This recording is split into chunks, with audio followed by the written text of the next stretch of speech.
G'day everyone, welcome back to the channel. My name's Michael, I am the Moto Barista, and it's awesome to have you back here. Today we're talking about the recently announced 2020 Harley Davidson lineup. Now you may remember from a couple of videos back that I gave my predictions on what we would see from the lineup and also kind of what I wanted to see from the motor company going into 2020 and beyond. Most of what I spoke about was what I wanted to see from a kind of marketing and brand positioning point of view from Harley Davidson.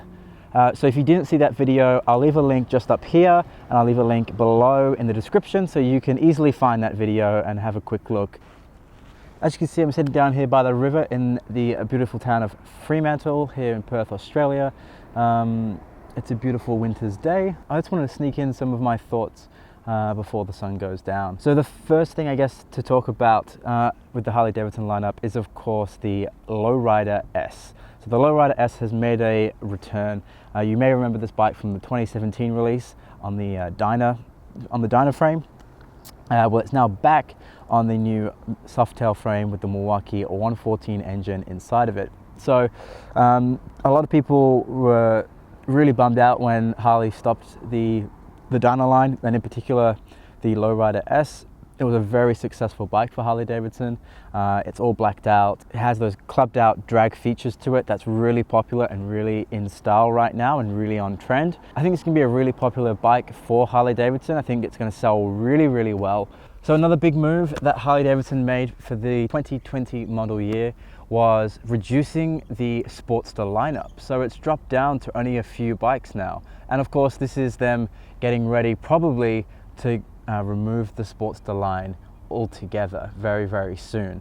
We've already seen prototypes of the new liquid-cooled custom bike that Harley Davidson has presented. They presented that alongside the Street Fighter and the Adventure Touring. Both of those bikes were on display at the dealership event that happened a week ago.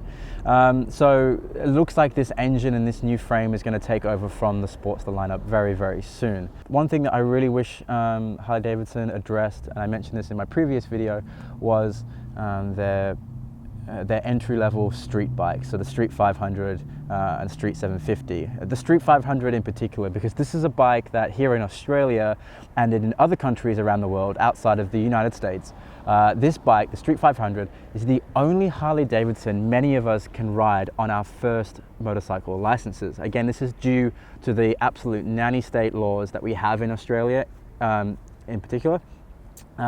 Meaning that we can only ride certain bikes with a particular low power to weight ratio, and the Street 500 is the only bike from Harley Davidson that fits that threshold.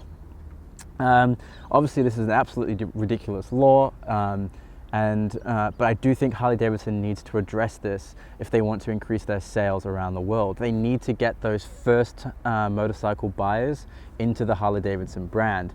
When you have to wait 1 year, 2 years, 3 years until you can even be legally allowed to purchase a bike like a Harley Davidson, that's so much time for riders to turn to different brands and to develop kind of brand connections with other motorcycle companies. So I really want to see Harley Davidson, hopefully in the future, address that Street 500 and make it look like a Harley Davidson, make it customizable like a Harley Davidson, make it sound and feel like a Harley Davidson.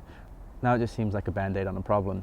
So that's enough of my couple gripes with the Harley Davidson lineup. What I want to talk about is now the things that I did love, and my absolute favorite bike that I saw from the 2020 lineup at that dealer show is no doubt the StreetGlide CVO.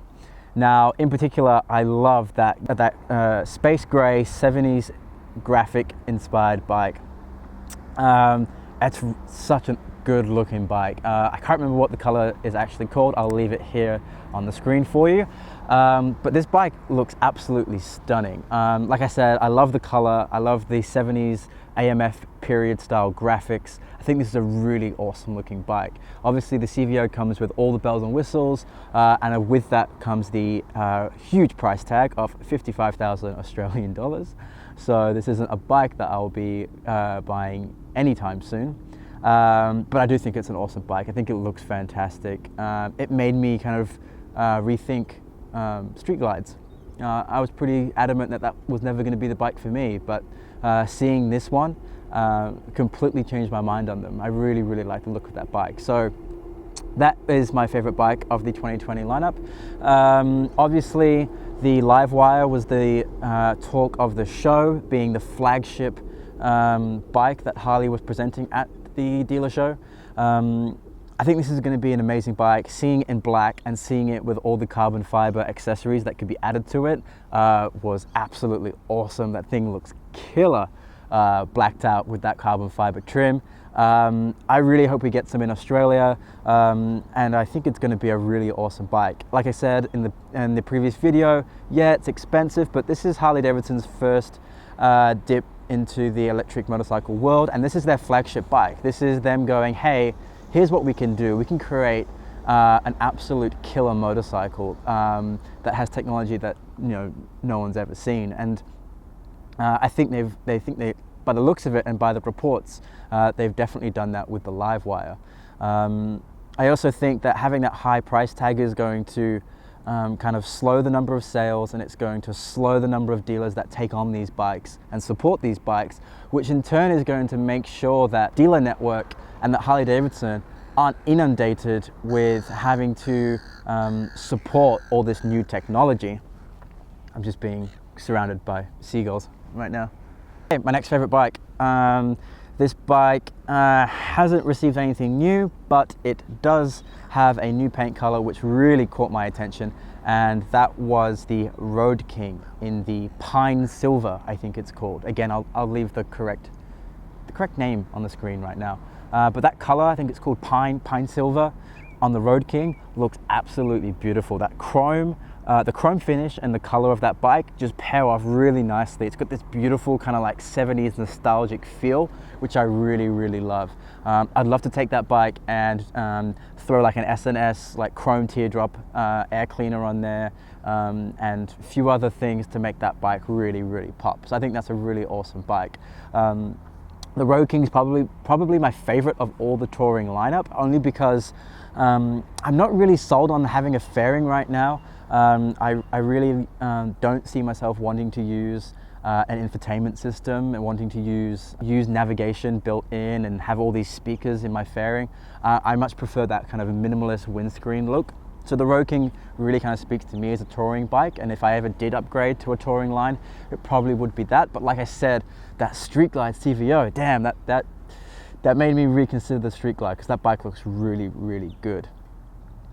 So to finish off, let's talk about those prototypes. So the Street Fighter and the adventure bike. The Street Fighter looks awesome. We saw it in that red paint finish. It made it look really cool. I'm interested to see what the final specs on that bike are, particularly the price. I really hope that Harley makes this bike maybe in two forms, kind of the way Yamaha does with the MT-07 and the MT-09, one being beginner friendly by means of what the law in Australia says, and then the MT-09 equivalent, which would be your more high-speed, full open license bike. But yeah, that bike looks really cool. I think it's going to be a really awesome bike. I think it's really good to see Harley Davidson adventuring out into some different models and some different style bikes. Speaking of adventuring out, the adventure bikes, we saw it in that orange color.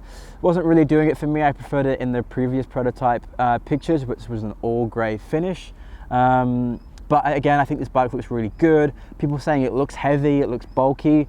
Yeah, well, so does every other huge adventure bike. I mean, look at the GS, look at the KTM 1290. These are massive, massive bikes.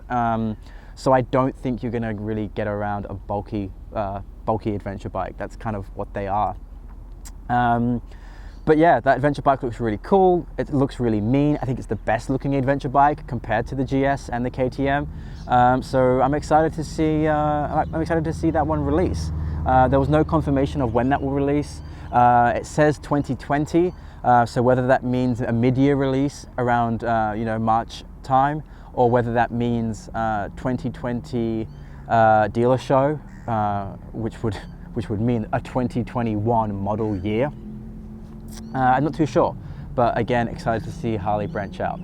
Like I said, as for me, I'm happy with the SportGlide. I've actually just purchased a whole bunch of new parts for the bike, mainly to alter the aesthetics and the rider comfort Like I said in previous videos, I'm really looking to take this bike out onto some more long distance rides coming into the Australian summer.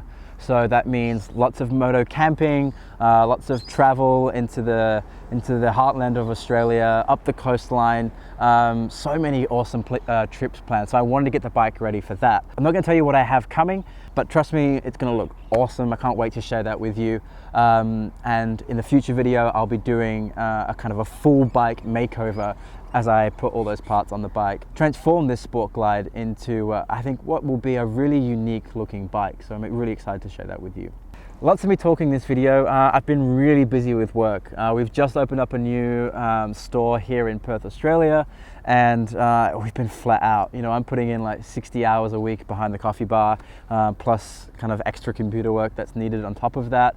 So I've just been absolutely flat out. I've been riding every single day because I commute on my bike, but I haven't had as much time as I've wanted to kind of get out on the weekend and go riding. It is Sunday tomorrow, so maybe I will fit in a nice long ride and get some footage for you.